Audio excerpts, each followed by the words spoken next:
안녕하세요. 절대값TV의 명품 PD 한PD입니다. 자, 정부가 사전 청약을 10만 1000가구를 추가하기로 했는데, 자, 그것에 따른 그 부작용들이 여기저기서 나오고 있어요. 자, 무슨 문제가 있는지 한번 이번 시간 통해서 알아보겠습니다. 정부가 사전 청약 물량을 영끌을 했어요. 영끌. 긁어 모았다는 거죠. 10만 1000가구를 추가하기로 했다는 거예요. 자, 기존에 6만 가구였어요. 그래서 2024년 상반기까지 16만 3천 가구를 공급하겠다. 2024년이라는 게 중요한 것 같아요. 때가 국회의원 선거죠. 자, 이렇게 대선 국회의원 선거 일정을 잘 맞춰가면서 공급 물량을 조절하고 있어요. 자, 땡겨왔다. 자, 그런데 이 사전 청약 물량을 어디서 땡겨왔냐면, 공공택지내 공공 물량으로 한정되어 있던 사전 청약 어떤 대상을 민간 분양, 공공택지에서 민간 분양하는 택지가 있지 않습니까? 자, 그것과 그리고 도심 공공개발산업, 그러니까 도심 내의 재개발, 거기에서 물량을 땡겨왔다라는 거예요. 자, 그래서 미래의 물량을 땡겨서 2, 3년 앞당겨 땡겨 놓았다라고 지금 이야기가 나오고 있어요. 자, 그곳에서 물량을 땡겨오다 보니까 당연히 아직 그 동의도 다 나오지 않았잖아요. 프로 동의가 나오면 구역 지정하고 그러는데, 그것 가지고 지금 사전 청약을 하겠다, 받겠다라는 이야기잖아요. 자, 그래서 난리가 났어요, 지금. 그런 그 공공 재개발 지역에서 헌법 소원까지 하겠다고 얘기가 나오고 있어요. 자기네 토지도 아닌데 미리 청약을, 사전 청약을 받겠다. 그것도 분양가가 얼마인지도 모르고, 그 말이 되겠습니까? 당연히 헌법소원으로 가겠죠, 그 사람들은. 요즘은 거의 어떤 이 좌파 정부가 어떤 집착증이 있는 것 같아요. 그 공급에 대한 집착증. 태릉 골프장. 자, 그거 개발한다고 해서 그 동네 사람들 난리가 나지 않았습니까? 태릉 뒤에 도봉산인가요? 뒤에 산 경관도 좋고, 거기 태릉도 있고, 자연공간이 뛰어난 지역인데 그린벨트를 훼손한다. 그 지역 주민으로 굉장히 기분이 안 좋겠죠, 당연히. 자, 그래서 개발을 반대하는 거 아니겠습니까? 여러 가지 이유가 있는 거예요. 근데 계속 밀어붙이고 있어요. 자, 그래서 공급량을 축소해서 그린벨트를 많이 남겨놓고 하겠다. 자, 그런 얘기까지 나오고 있지 않습니까? 자, 그렇게 과천도 그렇고, 자, 그렇게 공급 물량에 절대 집착을 하고 있다라는 거예요, 이 정부는. 그것도 모자라 청약 물량도 땡겨와서 하겠다. 뭔가 이유가 있겠죠, 이게. 수도권에서만 13만 3천 가구가 사전 청약으로 공급된다고. 그러니까 이 사전 청약에 관한 문제는 서울 수도권에서의 문제예요. 지금 지방은 상관이 없어요. 지방은 사전 청약 물량 자체가 없어요. 최근 5년간의 연평균 수도권 민간 아파트 일반 분양 물량이, 연평균 일반 분양 물량이 11만 3천 가구예요. 11만. 5년간 연평균 11만 3천이니까 이 물량이 그렇게 많은 것도 아니에요.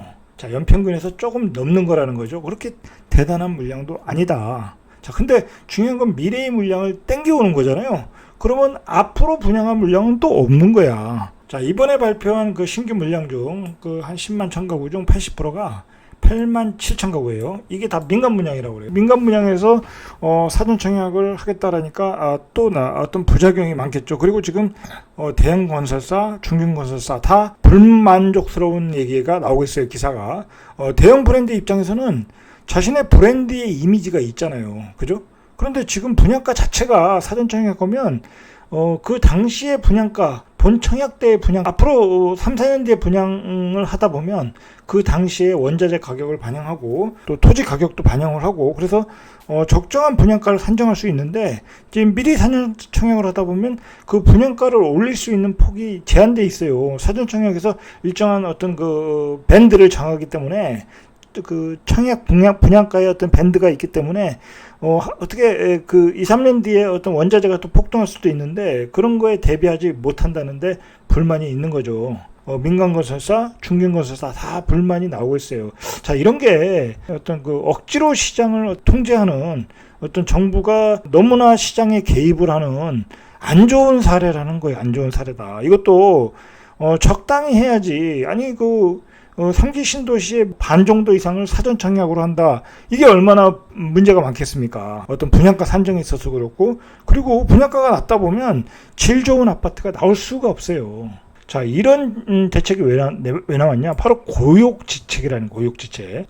정부가 엄청난 경고를 했죠. 이거는 뭐 금융위기 수준에 준하는 거품이다라고 이야기를 하고. 자, 그래서 대출도 중단했어요. 이것 때문에 지금 2030 세대가 난리가 났어요. 자신의 주택 사다리를 다 걷어갔다라는 거예요. 집을 살 기회도 박탈당했다라고 지금 2030 세대가 강하게 이야기를 하고 있어요. 외국인들, 중국인들은 집을 마음대로 사는데 왜 우리들은 집을 못 사게 하느냐? 불만이 많겠죠, 당연히. 그래서 그 사람들이 지금 대선에서도 그 여론조사에서도 그대로 나타나고 있어요. 바로 이 얘기가 나오자마자 여론의 대권 주자들이 표가 떨어지고 있다라는 게 신문 기사에 나오더라는 거예요, 지금. 자, 그러니까 정부가 제가 저번 시간에 얘기했지만 금리 인상하고 대출을 막는 거, 이것은 어떤 그 대선을 앞두고 좌파 여당 입장에서도 최악의 수를 두는 거예요. 최악의 수. 저는 왜 그렇게 최악의 수를 두는지 모르겠어요.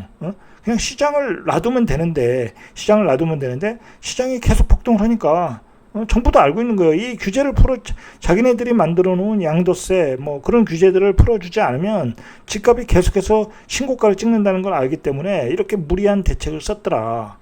금리 인상, 지금 사실 금리 인상할 때가 아니잖아요. 지금 뭐 자영업자들은 다 죽어나가고 있는데 여기서 금리 인상을 한다. 그리고 2030 세대들이 이 집을 사야 되는데 대출도 막아놨다. 자, 그러니까 사전 청약으로 많이 물량을 풀어줄 테니까 거기서 청약 받으라는 얘기인데, 여러분 생각해 보십시오. 사전 청약이 도대체 경쟁률이 얼마이고 거기서 받을 확률이 얼마냐 이거예요.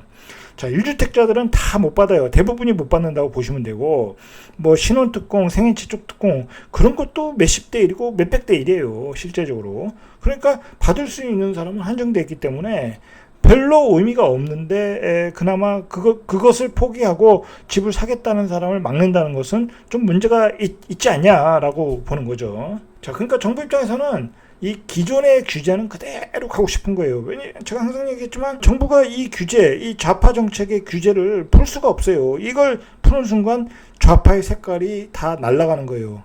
그리고 좌파의 본질이 다 날아가는 거예요. 그리고 좌파가 꿈꾸는 사회, 그게 다 날아가는 거예요. 좌파가 꿈꾸는 사회는 부동산으로 불로소득을 얻는 세대가 얻어야 되는 것도 아니고, 그것 때문에 계층 분화가 되면 또 안 되고, 다 평준화돼서 주거 생활에 있어서는 다 평준화돼서 살아야 된다. 자, 그런 개념 아니겠습니까? 자, 그런 게 다 날아간다. 이 양도세를 풀어주면. 거기서, 자, 그러니까 기존 규정 그대로 두고 자꾸 억지 정책을 쓰다 보니까 부작용이 나오더라는 거예요.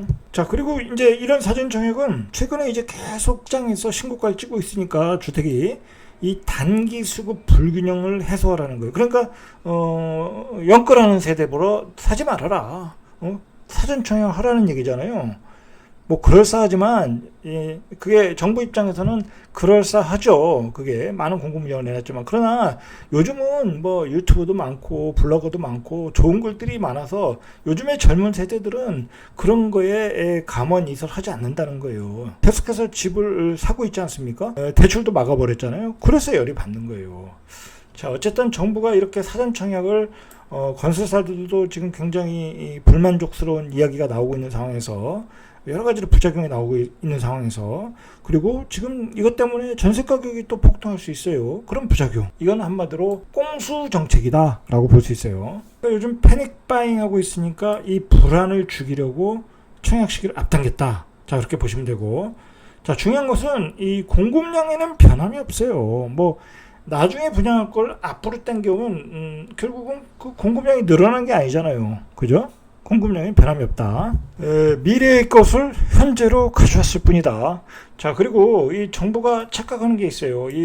이렇게 매매 심리를 좀 분산시킨다는 게 목적인데, 이 사전 청약이라는 게 또 어떤 역할을 하면 개발이 빨리 된다. 뭐 그런 착시 효과를 줄 수도 있고, 그리고 그 시장이 열기가 뜨겁잖아요. 그러면 그게 구축으로 옮겨 붙는. 그래서 이 사전 청약은 오히려 불쑤시개 역할을 하고 있다는 걸 정부가 모르는 것 같아요. 이 사전 청약의 문제가 뭐냐면, 지금 그 토지가 다 수용도 안 됐어요. 그러니까 뭐 돈을 지불하지 않았다는 거죠. 토지 보상이 지금 지연되고 있고 지금 남의 땅을 가지고 다 사전 청약을 하고 있다라는 거예요. 그러니까 주민과 합의가 안 됐다라는 거예요. 이 공공택지는 어차피 어떤 그 법에 의해서 수용을 할 수 있는 토지지만 민간 개발, 민간 재개발, 공공 재개발, 도심에서 하는 공공 재개발은 주민의 절대적인 동의가 없으면은 사업이 되지도 않는데, 자, 그걸 무시하고 사전 청약을 하겠다라고 발표했죠.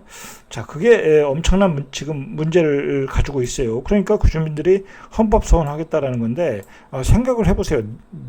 내가 가지고 있는 그 동네에다가, 우리 주민들이 가지고 있는 동네에다가 사전 청약을 하겠다. 저는 좌파 정부는 오히려 우파 정부보다 주민들의 의견을 더 수렴을 하는 정부잖아요. 이 주택 정책에 관해서는 이게 뭐랄까요? 아주 그 독불인 것 같아요. 아주 그 초헌법적으로 한다. 그런 점이 분명히 있어요. 자, 그리고 이게 사전 청약이라는 게 여러분 길게 걸리면은 그 MB 때 한 건데 길게 걸리면 한 10년 정도 걸리거든요. 초등학교 때 내가 사전 청약했는데 입주할 때 되니까 대학교 때 입주하는 이게 이런 문제가 있어요. 그러면 내가 초등학교 때는 그런 도시에서 살아야 될 상황인데 우리 자식들이 대학교 들어가서는 저 멀리 신도시에 살 수가 없는 경우도 있거든요. 자, 그런 난감한 점도 있더라. 자, 그러니까 그렇게 실익이 많지 않더라는 거예요. 실익이 많지 않더라. 이렇게 사전 청약의 개수를 16만 가구로 늘려버리면 무슨 문제가 있냐면 사전 청약을 받은 16만 또는 그 이상 청약을 대기하시는 분들이 다 전세로 살 가능성이 많아요. 자, 그렇게 되면 어떻게 되겠어요? 안 그래도 임대차 보호 3법 때문에 전세 가격이 폭등을 하고 전세 물량이 나오지 않는 상태에서 전세 가격이 폭등할 수 있다라는 게 문제죠.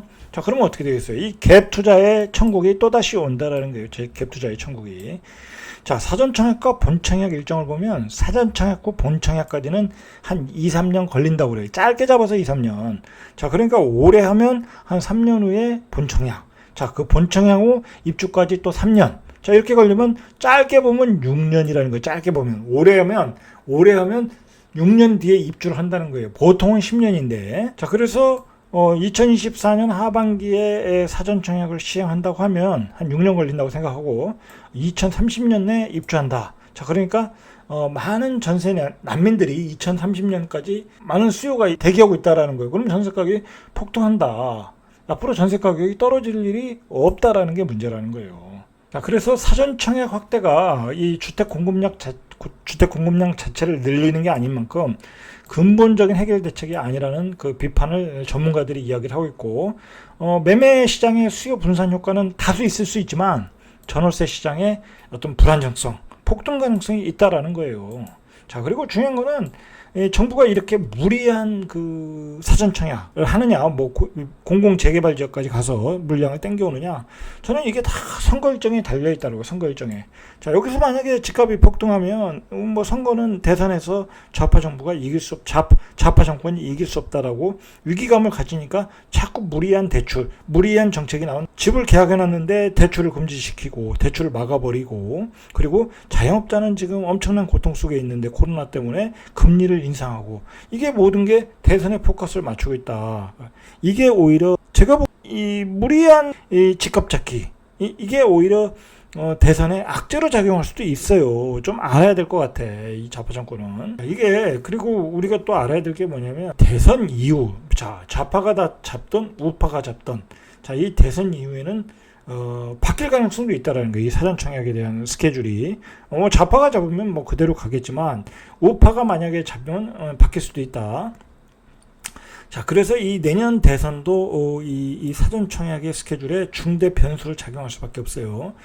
과거에 뉴스테이, 이 전세죠. 이 민간 임대 사업자 뉴스테이, 이 사업을 하던 게 좌파 정권이 바뀌면서 민간 임대 사업자한테 너무 많은 특혜를 준다. 지금 생각해 보면 좌파 정권은 공공 임대 개발이잖아요. 그러니까 그 민간 임대를 다 없애버린 거예요. 사실 이게 계속 유지됐으면 굉장히 좋은 정책이었는데 좌파 정부가 그걸 없앴어요. 공공이 주도하겠다고 하니까 큰 갈등이 일어날 수 있어요. 자, 현재도 공공 재개발에서 그 반대하는 주민들이 강행 때 헌법 소원하겠다고 선언을 했어요. 자, 몇 가지 문제점을 한번 우리가 파악하고 무슨 실속이 있나 한번 파악해 보시죠. 일단 과연 이 지금 사전 청약을 올해 한 게 2, 3년 뒤에 가능한가? 자, 그것도 의문을 가져야 되고요. 자, 청약 당첨돼도 내가 당첨됐는데 앞으로 10년을 전세 살아야 돼. 자, 그러면 그것도 한번 생각을 해봐야 돼요. 내가 10년 뒤에 살아 있을지 없을지도 모르는데 이 요즘 코로나 때문에 그 10년 뒤를 위해서 내가 집을 기다려야 된다. 사지 말고 기다려야 된다. 저는 그것도 아닌 것 같아요. 너무 불편할 것 같아. 우리의 그 젊은 날, 그리고 우리 아이들의 어떤 그 초등학교 시절, 그런 좋은 시절을 계속 10년 동안 전세로 살아야 된다. 자, 저는 그것도 아니라고 봐요. 자, 그리고 기존 주택 보유자에게는 별로 해당 사항이 없어요. 내가 1가구를 가지고 있다면 어차피 당첨의 확률은 희박하다라고 생각하시고, 과연 내가 당첨 가능성이 있는가라고 객관적으로 한번 생각을 해보셔야 돼. 그리고 당첨 가능성이 있다고 해도 나는 10년을 전세 살아야 된다라고 생각을 해봐야 된다는 거예요. 살 자신 있으면 당첨을 받는 거고, 아니면 지금 민간 분양을 받는 게 낫죠. 그렇지 않습니까? 그리고 사전 청약에서 당첨될 가능성이 있는 사람들은 가점이 높은 사람들이에요. 그러면 차라리 지금 민간 분양하는 아파트를 받는 게 낫지 굳이 이 사전 청약을 받아서 10년을 기다리겠냐 이거예요. 자, 어쨌든 이 사전 청약 확대는 시장 왜곡을 또 지속한다. 정부가 규제를 그대로 가지고 가고 싶으니까 결국은 또 시장 왜곡이 나타나더라. 자, 시장 왜곡이 나타나면 항상 부작용이 나타나더라. 집값은 올라가더라. 자, 요번 주에도 나온 부동산원에서 나온 그 집값의 통계도 계속 상승, 신고가 속출이에요. 전혀 줄어들지 않고 있다라는 거예요. 자, 그리고 앞으로 이 사전 청약 때문에 이 부작용은 전세 시장에서 나타날 거라는 거고, 전세 가격이 이번 시장에서 폭등했던 것은 전세 가격이 폭등했기 때문에 매매 가격이 폭등한 거예요. 외곽까지. 자, 그런데 계속해서 전세 가격이 폭등하면 사전 청약과는 상관없이 집값은 또 폭등하는 기간은 더 길어질 수 있다라는 거예요. 자, 우리가 벼락거지가 되지 않으려면 각자 살 방도를 찾아야 돼요. 자, 분명히 지금 시장 과열은 맞아요. 맞아요. 자, 이 시장 과열에 대해서는 제가 나중에 얘기했지만, 문제는 이제 정부 대책이 다 나왔어요. 뭐 금리 인상도 했고, 그 다음에 뭐 금리 인상도 한 번 더, 두 번 더 하겠지만 그것도 한계가 있어요. 뭐 경제는 안 좋은데. 그리고 우리 금리 인상을 한다는 얘기는 우리 그 기업들의 그 체력이 고갈되는 거예요. 자, 그리고 대출도 막았고, 뭐 규제는 다 원래대로 다 있고, 그런데도 집값이 계속 올라간다라. 그럼 다음에 뭐 어떻게 하겠어요? 방법이 없는 거예요. 그리고 이 시장의 부작용은 계속 전세 가격에서 나타나는데, 이 사전 청약은 정부가 또 전세 가격을 부수시는 역할을 하더라는 거예요. 하고 있다라는 거예요. 자, 그래도 이제 폭등을 한다고 하면 좌파 정부는 이제 대책이 없는 거예요. 말 그대로 아무것도 할 일이 없다. 자, 오늘은 여기까지. 이상 절대값TV의 명품 PD 한PD였습니다.